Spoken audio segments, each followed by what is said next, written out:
हम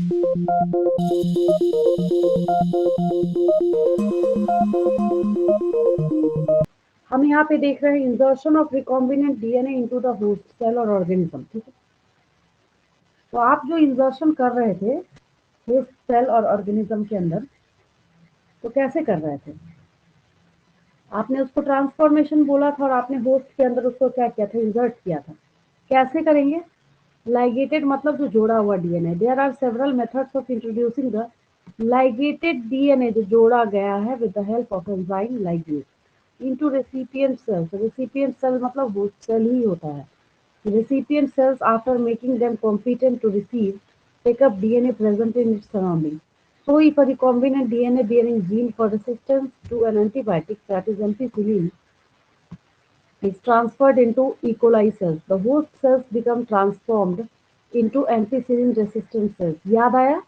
जैसे ही हम उसको एम्पीसिलिन सपोज कीजिए उसके थ्रू इंट्रोड्यूस करा देंगे, तो वो सेल भी कैसा बन जाएगा, उसके अगेंस्ट रेसिस्टेंट बन जाएगा, तो जो सिलेक्टेबल मार्कर की तरह काम करता है। If we spread the transform cells on agar plates, ये कल्चर मीडियम में एगर प्लेट होता है, containing ampicillin, only transformants will grow, untransformed recipient cells will die. Since due to ampicillin resistance gene, one is able to select a transformed cell in the presence of ampicillin. The ampicillin resistance gene in this case is a selectable marker. ठीक रखा आपने ये कुछ नया नहीं बता रही, मैंने पहले ही बोला था ये समरी वाला फॉर्म है, ठीक है। इस पैरा में अगर कहीं किसी वर्ड में कोई दिक्कत हो तो पूछ लीजिए मेरे से, मैं फिर आगे बढ़ रही हूँ।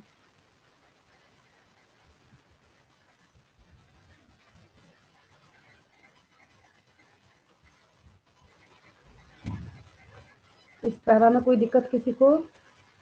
ये तो ऐसा बोल सकते हैं कि जो पूरा चैप्टर आप कर रहे हैं ना, कहीं कहीं से थोड़ा थोड़ा पार्ट उठा के यहाँ पे क्या किया जा रहा है, समराइज किया जा रहा है।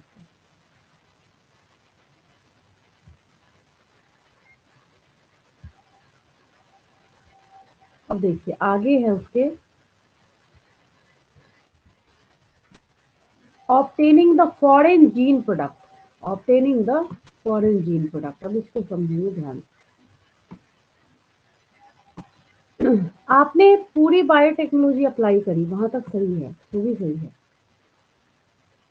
लेकिन जब आपने उसको इंसर्ट किया है और फॉरेन जीन के तौर पे होस्ट सेल के अंदर आपने डाला है, लेकिन आप उसका कोई फायदा ही नहीं उठा सकते, आप उसके प्रोडक्ट को वहां से आइसोलेट कर ही नहीं सकते, तो क्या कोई फायदा है क्या? नहीं। तो यहाँ पे एक पैरा आपको पढ़ना है, that is obtaining the foreign gene product. When you insert a piece of alien DNA into a cloning vector and transfer it into a bacterial, plant or animal cell, the alien DNA gets multiplied by the process of amplification. By the process of amplification. In almost all recombinant technologies, the ultimate aim is to produce a desirable protein. Hence, there is a need for the recombinant DNA to be expressed. The foreign gene gets expressed under appropriate conditions. आपने जो पूरा experiment है वो एक optimal condition में perform कराया है। अगर आपका मन करे नहीं, हम रेफ्रिजरेटर के अंदर करके 0 डिग्री सेंटीग्रेड टेम्परेचर कर देंगे, तब करेंगे, होगा ही नहीं। आपको याद रखना है कि सब के सब क्या है, एंजाइम मेडिएटेड प्रोसेस है। आपको डीएनए को काटना है, रेस्ट्रिक्शन एंजाइम चाहिए। आपको डीएनए को जोड़ना है, लाइगेज चाहिए। तो सब का सब क्या है, एंजाइम मेडिएटेड प्रोसेस है। Enzymes are proteinaceous in nature, और प्रोटीन होने का मतलब है कि अमीनो एसिड का चेन होगा, और अमीनो एसिड का चेन होने का मतलब है पेप्टाइड बॉन्ड होगा, और टेम्परेचर ज्यादा देने का मतलब है पेप्टाइड बॉन्ड टूट जाएगा, ठीक है। The expression of foreign genes in host cells involve understanding many technical details. After having cloned the gene of interest, क्या बोला जा रहा है, किसको बोला जा रहा है, अब ये स्टेटमेंट देखिए। आपने जैसे ही क्या किया, आपका जो जीन ऑफ इंटरेस्ट है, तो ज्यादा ही टिक हो गया इस पेज पे, तो यहाँ पे खाते हैं काम करते हैं।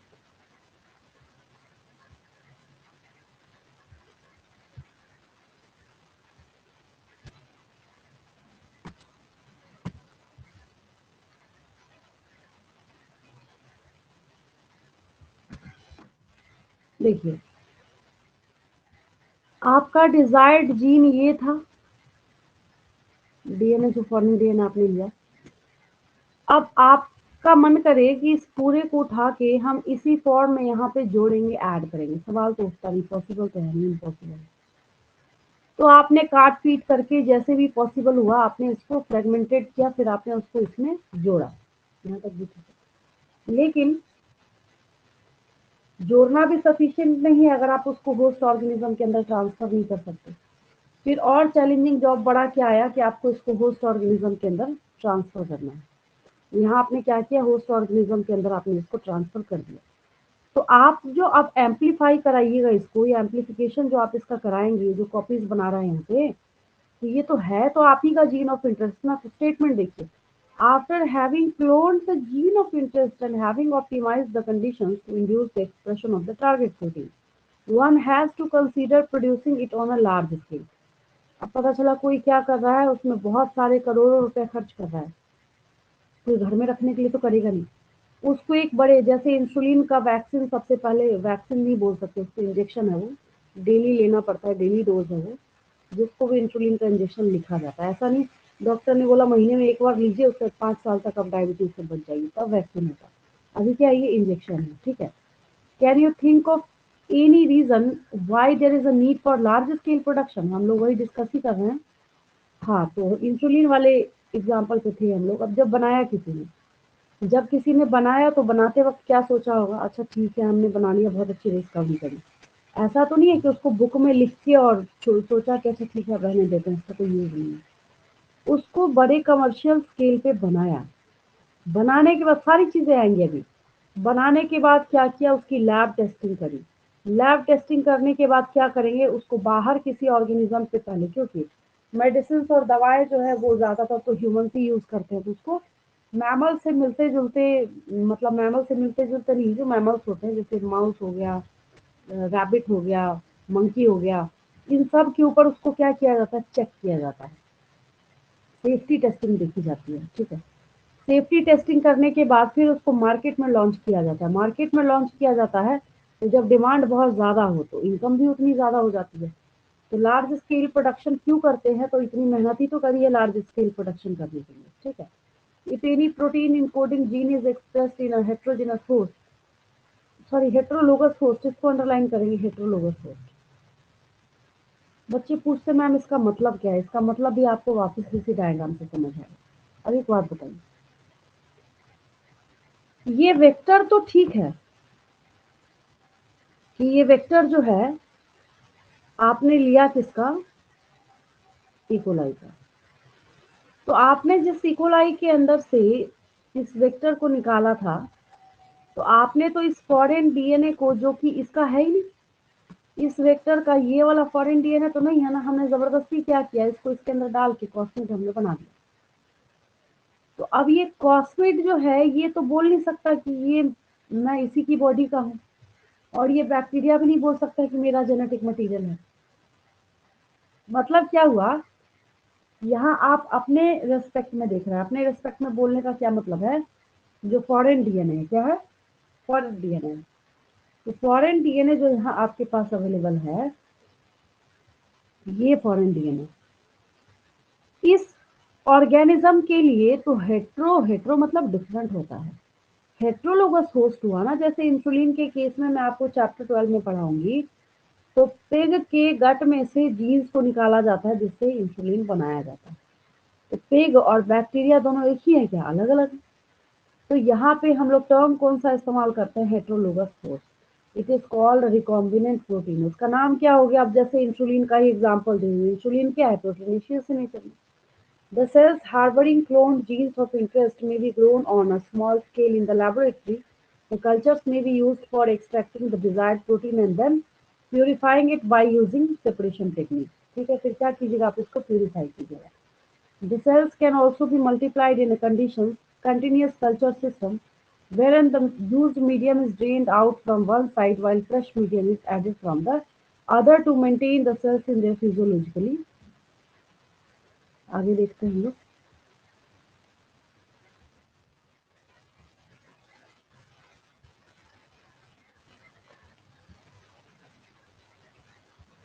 यानी कि जब उसका सबसे ज्यादा एक्टिव फेज है, तो फिजियोलॉजिकली मोस्ट एक्टिव लॉग और एक्सपोनेंशियल फेज।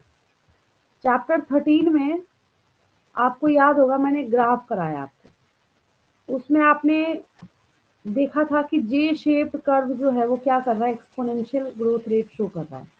तो एक्सपोनेंशियल का मतलब है कि जब ग्रोथ रेट क्या होता है, सबसे ज्यादा होता है। This type of culturing method produces a larger biomass leading to higher yields of desired proteins. Small volume cultures can't yield appreciable quantities of products. मतलब बहुत छोटा अगर आप करना चाहते हैं, बहुत छोटे स्केल पे, तो कोई फायदा उसका है नहीं। ठीक है, अब यहाँ पे हम लोग बायोरिएक्टर पे आते हैं। सवाल ये उठता है कि आप ये सारा एक्सपेरिमेंट करा रहे हैं, सब कुछ करा रहे हैं, तो आप अपने घर के बर्तन में तो कराएंगे नहीं। अब आपके घर के ऊपर जो टंकी लगी होती है, जैसे यहाँ पे देखिए इसकी कैपेसिटी कितनी हो सकती है, 100 से 1000 लीटर, 100 to 1000 लीटर्स जो है इसकी कैपेसिटी हो सकती है। Culture can be processed was required 10 bioreactor. अब यहाँ पे ये जो आपको इंस्ट्रूमेंट्स दिख रहे हैं, इसका नाम क्या हो गया, बायोरिएक्टर। अगर कोई आपसे पूछे कि बायोरिएक्टर क्या है, तो आप बोलेंगे बायोरिएक्टर कुछ नहीं है, एक वेसल है। एक्चुअल में एक बर्तन की तरह हो गया ना, बड़े जैसे कैसे टैंकी है वहां पे, तो एक वेसल की तरह है, जहाँ पे आपने सारे रॉ मटेरियल्स मिला के डाले, ताकि आपको कुछ समय के बाद एक स्पेसिफिक आपको जो चाहिए वो प्रोडक्ट आपको मिल सके। ठीक है, individual enzymes etc using microbial plant animal और human source. Bioreactor provides the optimal conditions for achieving the desired product by providing optimal growth condition. Temperature कम ज्यादा कीजिएगा तब भी नहीं होगा। पता चला आपने कंसंट्रेटेड HCl डाल दिया उसमें, तब भी नहीं होगा। सबस्ट्रेट जो चाहिए आप दे ही नहीं रहे हैं, तब भी नहीं होगा। सॉल्ट का कंसंट्रेशन भी आपको देखना पड़ेगा कि मेरीन वाटर में कराना है, फ्रेश वाटर में कराना है, ब्रैकिश वाटर में कराना है, या कैसा उसका सैलिनिटी रखना है, विटामिन कौन कौन सा ऐड करना है, ऑक्सीजन कितना प्रोवाइड करना है। ये सारी चीजें जो है आपको वहां पे ध्यान देनी पड़ेगी। अगर आप नहीं ध्यान देंगे, एक भी अगर इसमें से ऐसा स्टेप होगा, चाहे तो आप इसको स्टेप बोलिए, एक भी इसमें से ऐसा फैक्टर होगा जो मिसिंग होगा, ठीक है, मिसिंग होगा तो आपका जो एक्सपेरिमेंट है वो होगा नहीं। सवाल ही नहीं उठता है कि आप उसको करा लीजिए। अब आप अपने बोर्ड एग्जाम के पॉइंट ऑफ व्यू से सबसे पहला काम क्या करेंगे, आपके पास जो बायोरिएक्टर्स हैं, यहाँ पे दो तरह के बायोरिएक्टर आपको बताए जा रहे हैं। ठीक है, दो तरह का, ये नॉर्मल है सिंपल स्टर्ड टैंक बायोरिएक्टर, कैसे मिक्सर ग्राइंडर में ब्लेड लगे होते हैं, तो यहाँ पे उसी तरीके से ना, ये एजिटेटर बोलते हैं इसको। एजिटेशन मतलब मिक्स करने का वहां पे काम करेगा। ठीक है, तो ये फर्स्ट वाला क्या है, यहाँ पे स्टैर्ड टैंक रिएक्टर है। ठीक है, और ये क्या है, स्पार्क्ड स्टर टैंक बायोरिएक्टर। फिर आप बोलेंगे दोनों में से मतलब बेस्ट कौन सा, फर्क क्या है दोनों में। सेकेंड वाले में यहाँ पे ऐसी फैसिलिटी है कि बबल्स को ना बहुत ज्यादा यहाँ पे इंक्रीज किया जाए, increase surface area for oxygen transfer. यहाँ पे देखिए, जब ऐसे कीजिएगा तो यहाँ पे क्या होगा, सरफेस एरिया इसका इंक्रीज होगा। ये वाली फैसिलिटी किसमें है, तो स्पार्क्ड स्टर टैंक बायोरिएक्टर में, इसमें। ठीक है, the stirrer facilitates even mixing and oxygen availability throughout the bioreactor. ठीक है, alternatively air can be bubbled through the reactor. If you look at the figure closely, you will see that the bioreactor has an agitator system. Agitator मतलब यहाँ भी देखिए ये वाला agitator है ये, और यहाँ तो खैर बिल्कुल मिक्सर ग्राइंडर के ब्लेड जैसा यहाँ पे लगा हुआ है। ठीक है, एजिटेटर सिस्टम है, ऑक्सीजन डिलीवरी सिस्टम है, फोम कंट्रोल सिस्टम और टेम्परेचर कंट्रोल सिस्टम, सब में कंट्रोल सिस्टम लगा दीजिए। पीएच कंट्रोल कीजिएगा, पीएच कंट्रोल सिस्टम। और जब आप ये करा रहे हैं तो साइड में कैसे एक नल लगा होता है, साइड में ना एक टैप लगा होता है यहाँ पे, जिसके थ्रू ना टाइम टू टाइम आप थोड़ा सा सैंपल निकाल के चेक करते हैं। ठीक है, and sampling port so that small volume of the culture can be withdrawn periodically. ठीक है, लास्ट में हम लोगों के पास यहाँ पे एक छोटा सा टॉपिक है, that is down stream processing. मतलब क्या है बोलने का, आपने इतनी मेहनत करी है, मतलब आप मेहनत कर ही रहे कर ही रहे कर ही रहे, लेकिन वो जो आप मेहनत कर रहे हैं वो तो यूजलेस हो जाएगा ना। तब यूजलेस हो जाएगा जब आप उसका कमर्शियल स्केल पे प्रोडक्शन नहीं कर पाएंगे, कमर्शियल स्केल पे आप उसका यूज नहीं कर पाएंगे, तो आपके लिए क्या हो जाएगा, वो यूजलेस हो जाएगा। ठीक है, तो यहाँ पे अब आपके पास एक प्रोसेस आता है डाउन स्ट्रीम प्रोसेसिंग। बहुत आसान है ये।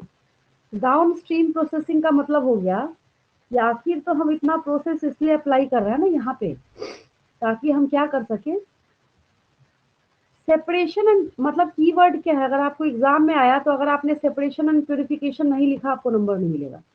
द प्रोसेस और phenomena of separation and purification of genetic material जो आपको चाहिए, which are collectively refer to as downstream processing. हम इतनी देर से प्रोसेसिंग ही तो कर रहे हैं। The product has to be formulated with suitable preservatives.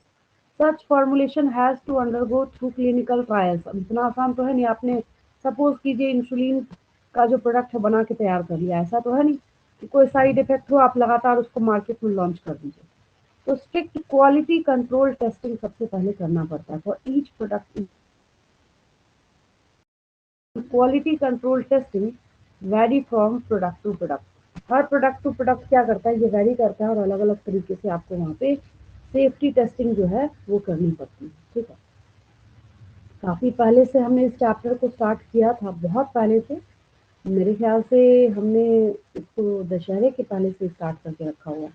इतनी मेहनत के बाद आज जाके ये चैप्टर ओवर हुआ है, फिर भी आप थोरोली करेंगे और इतने में से अगर वापस कोई डाउट आता है आपको तो मेरे से उससे नेक्स्ट क्लास में पूछ लेंगे। ठीक है, किसी को अभी कुछ पूछना है इतने पोर्शन में से जो मैंने आज एक्सप्लेन किया है, यहाँ तक क्लियर है? क्लियर है यहाँ तक?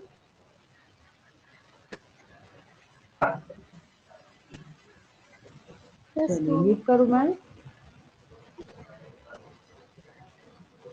Yes ma'am.